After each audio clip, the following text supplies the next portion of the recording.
개그우먼 박나래 씨 이야기입니다. 자, 의혹과 폭로가 계속 이어지고 있는데요.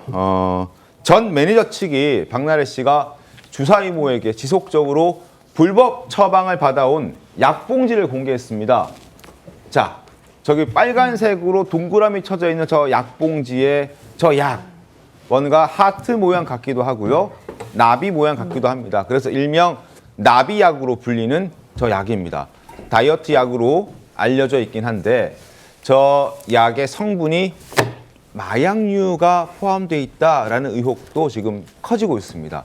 그래서 전문가가 아니면 의료진이 아니면 저 약을 처방할 수도 없는 약인데 어떻게 저 약을 주사 이모가 박나래 씨에게 제공했을까? 그리고 박나래 씨를 포함한 몇몇 연예인들에게 어떻게 저 약을 처방 없이 제공할 수 있었을까? 또 복용하고 유통할 수 있었을까라는 의혹들이 지금 불거지고 있습니다. 장유진 변호사 어떻게 봐야 됩니까? 만약 이 의혹이 사실이다라고 하면 사실 박나래 씨를 둘러싼 여러 가지 논란들이 완전히 새로운 국면으로 넘어간다라고 말씀드릴 수 있겠습니다. 네. 왜냐하면 지금 방금 전 보셨던 그 공개된 약 사진에 따른다면 저 약 자체 모양이 저 나비처럼 생겼잖아요. 이게 일명 나비약이라고 불리는데 이게 펜터민 성분의 식욕 억제제로 지금 추정이 된다라는 전문가들의 이야기들이 나오고 있거든요. 네. 그런데 이 펜터민 성분은 마약류 관리에 관한 법률에 따라서 향정, 그러니까 향정신성 의약품으로 분류가 됩니다. 그렇다면 당연히 의사의 적법한 처방이 없다면 복용도 안 되고 유통도 금지되고요. 네. 어기면 5년 이하의 징역 또는 5천만 원 이하의 벌금에 처해질 수 있는 사실 엄중한 그런 혐의가 되거든요. 네. 그렇기 때문에 이것이 만약에 사실이다라고 한다면 어떻게 복용했는지 이 부분도 확인해 봐야 될 것이고, 그리고 이게 어떻게 유통되었는지 그 경로를 확인해 보게 된다라고 한다면 이 사안이 완전히 새로운 국면으로 정말 커질 수 있겠다라는 생각이 들거든요. 네. 특히나 이 나비약이라는 부분이 굉장히 좀 부작용도 크기 때문에 식욕을 억제해주는 성분도 있지만 또 뭐 짜증을 유발하다든지 여러 가지의 부작용이 있어서 의사들도 28일 넘어서는 처방을 안 해준다라고 알려져 있거든요. 그런데 이 약을 어떻게 처방받고 복용하게 됐는지 이 부분에 대해서 수사기관이 일일이 따져보지 않게 되겠나라는 생각 듭니다. 네. 자, 과연 그 약 어떻게 처방받았을까요? 그리고 주사 이모가 처방전을 모은다라는 문자 메시지도 공개가 됐었는데 과연 어떤 처방전을 어떻게 모았길래 저런 약들도 구할 수 있었는지도 수사 결과로 좀 드러나야 할 것 같습니다. 자, 그리고 이런 가운데 박나래 씨가 선임한 변호사를 두고도 말들이 많습니다. 법조계에서는 왜 이런 변호사를 이런 사건에 맞지도 않는데 이 변호사를 선임했을까라는 겁니다. 그러니까 사건 사고를 전담하는 변호사가 아니라 그룹 M&A를 담당했던 변호사를 전문 변호사도 아닌데도 불구하고 박나래 씨가 변호인으로 선임했다는 겁니다. 이게 왜 그런 겁니까? 그러니까 박나래 씨가 이 사건을 아예 주소를 잘못 파악하고 있다라는 네. 걸 드러내는 거죠. 그러니까 처음에 드러났던 것도 근로계약서 미작성 등에 관한 이제 근로기준법 위반 또는 이제 회사에서의 경영상의 문제, 직장 내 갑질 문제 이렇게 터졌던 거거든요. 처음 네. 시작이. 근데 그 이후에 나오는 내용들은 박나래 씨 개인의 어떤 사생활과 관련한 형사적인 문제, 이제 지금 이제 향정신성 의약품 위반 뭐 이런 거 이제 관련해서 터지고 있잖아요. 네. 근데 처음에 선임한 변호사를 통해서는 그냥 직장 내의 문제로만 해결하려고 했던 거, 그 의도대로 쭉 가다 보니까 그 이후에 터지는 리스크에 대해서는 속수무책 아니냐. 이 사안을 자기가 생각한 거대로만 해결하려고 했기 때문에 그게 수임한 그 관계에서 그 변호사의 전문 분야에서 아, 이 사건을 이렇게 보고 있었구나. 그러니까 저 입장도 저 기준으로 해서 이렇게밖에 안 나왔지. 그러니까 지금 매니저에 의해서 추가로 터지는 저런 마약류 관련된 의혹에 대해서는 속수무책이지라고까지 네. 연결되는 것이거든요. 박나래 씨는 주변에서 이미 이런 식으로 해결하면 안 된다는 조언을 많이 들었다고 합니다. 네. 근데 본인이 거절했다 그러거든요. 이게 본인이 고집을 부려서 해결될 문제는 아닌데 변호사를 통해 가지고 해결하려고 한 방식 자체가 지금 아, 이 사건을 잘못 보고 있구나라는 걸 드러내는 거라고 생각이 됩니다. 알겠습니다. 자, 박나래 씨 변호사 선임료도 주목을 받고 있습니다. 과연 얼마나 썼을까? 구체적인 액수는 나오지 않았지만 법조계의 시선은 이렇습니다. 들어보시죠.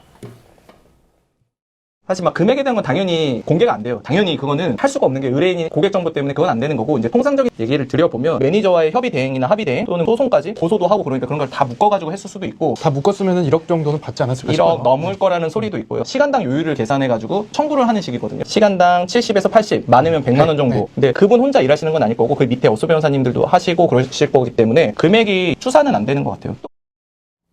자, 로펌 변호사들이 지금 저렇게 이제 추정을 한 겁니다. 선임료가 한 1억 정도 될 거다. 실제 그런가요? 저 정도 나오나요? 근데 또 이제 연예인 사건의 특수성이 있는 게 네. 연예인 사건은 그렇게 사실 많이는 안 줍니다. 아, 그래요? 예, 왜냐하면 연예인 사건을 하기 때문에 변호사도 광고가 되지 않냐. 이제 이런 식으로 좀 협의를 겹치는 아. 경우들이 실무에서 좀 있거든요. 근데 보통 유명인, 재벌 뭐 이제 이런 경우에는 많이 뭐 억대로 넘어가는 건 당연하고 네. 박나래 씨 사건도 사실 유명세와 금전적인 그런 결부된 내용들 보면 1억 정도 할 수 있는 사건이긴 한데 네. 실제로 디테일이 있어도 아까 말씀드렸던 그런 것들이 고려돼 가지고 측정되는 경우가 많습니다. 그래서 사실 이게 지금 분쟁이 꽤 추가되고 있잖아요. 그럼 추가 선임료가 발생을 하거든요. 건수가 네. 늘어나기 때문에. 네. 그러니까 아마 그 이 금액까지 이제 육박을 할 걸로 보이는데 그러니까 이제 많은 분들이 그럴 것 같았으면 매니저들하고 진작에 이 정도 금액 가지고 협의를 하지라는 건데 또 변호사가 네. 처음에 그런 신뢰관계 있는 상태에서 딱 선임이 된 사람이면은 이거는 변호사 비용 추가해서 건수만 늘리지 말고 그거 고려해가지고 합의 보세요라고 조언해주는 변호사들이 많아요. 근데 방금 말씀드렸던 그 변호사가 이번에 처음 만난 변호사일지 어떨지 네. 이런 거에 따라 또 조언을 받는 거에 그런 깊이가 또 다르거든요. 근데 지금까지 박나래 씨 대처를 보면은 박나래 씨의 그 사건을 종합적으로 보면서 케어를 받고 있는 것 같지는 않다. 이래서 문제가 더 커지는 면이 있지 않은가 이런 생각을 합니다. 알겠습니다.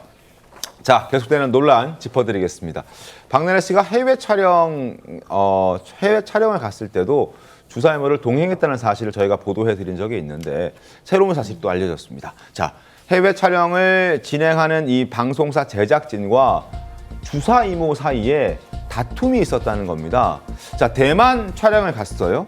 대만 촬영을 갔을 때 방에서 박나래 씨가 촬영지로 나오지 않아서 제작진이 방으로 찾아갔다는 겁니다. 그런데 그 방 안에, 호텔 방 안에 약과 함께 주사 이모가 있었다라는 걸 제작진이 봤습니다. 그리고 매니저가 봤어요. 그리고 제작진이 누구냐 물으니 박나래와 우연히 만났다라면서 자신은 의사다라고 소개를 했습니다. 대만에서 호텔 방에서 우연히 만났다라는 게 일단 그럴 수 있을까라는 생각이 들고 이때 자신을 소개했을 때 의사라고 소개했고요. MBC 사장도 알고 있고 연예인도 알고 있다. 어디 감히 나한테 소리를 지르냐라면서 제작진과 싸웠다는 겁니다. 자, 강일홍 기자, 네. 어떻게 된 겁니까? 네, 해외 촬영에 이제 동행을 했다는 네. 건데요.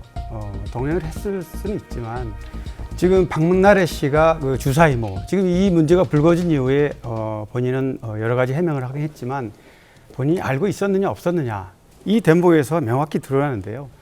호텔방에서 주사이모와 서로 심각하게 다투고 난 이후에 네. 전 매니저들을 앉혀놓고 우리끼리는 다 아는 얘기 아니냐 이미 다 알고 있는데 이게 세상에 알려지면은 나도 다치지만 너희들도 다친다. 그러니까 모두 입을 다물어라 이렇게 함구를 했다는 정황이 있고요. 네. 그렇기 때문에 불법 의료 관련 주사이모를 동행했다는 걸 본인이 알았다 이런 정황을 알 수 있고요. 네. 진짜 의사였다면은 실제로 이 부분을 우연이라고 이렇게 우연히 만났다 이렇게 얘기할 수 없는 부분이고 또 하나는 전 매니저들이 일관되게 이 사건 이후에 지금 뭐 언론이라든가 아니면은 수사기관에 얘기를 하고 있는 부분이 뭐냐면은 자기들이 겪었던 얘기들을 지금 일목요연하게 알리고 있는데 이번에도 수사상 범죄 단서가 된다. 불법 의료라는 걸 확신을 가지고 수사기관에 이 내용들을 전달해 놓은 상태입니다. 그렇기 때문에 뭐 조사 결과를 봐야 되겠지만 일단은 박나래 씨가 이 내용을